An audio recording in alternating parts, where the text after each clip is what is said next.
السلام علیکم بچوں، آج میں جو آپ کے لیے کہانی لے کر آئی ہوں اس کا عنوان ہے نافرمانی کا انجام۔ بچوں، ایک دفعہ کا ذکر ہے کہ کہیں دور جنگل میں ایک مرغی اپنے بچوں کے ساتھ ایک درخت کے نیچے رہتی تھی۔ ایک دن مرغی نے اپنے بچوں سے کہا، بچوں، میں آپ کے لیے کھانا لے کے آتی ہوں۔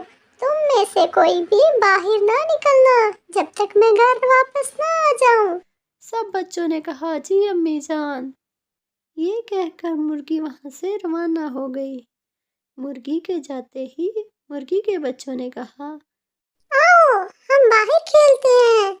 نہیں نہیں، ہم باہر نہیں جائیں گے، امی نے ہمیں منع کیا تھا کہ باہر نہیں جانا۔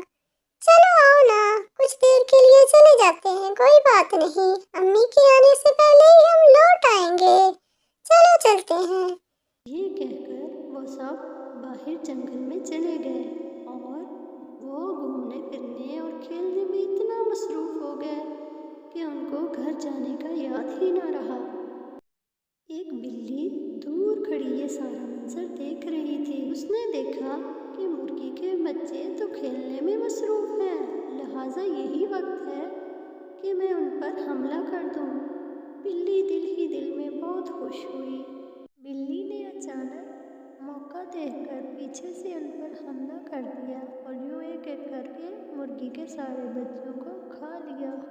اس کہانی سے ہمیں یہ سبق ملا کہ جو بچے اپنے ماں باپ کی نافرمانی کرتے ہیں، ماں باپ کا کہنا نہیں مانتے، ان کا انجام ہمیشہ برا ہوتا ہے۔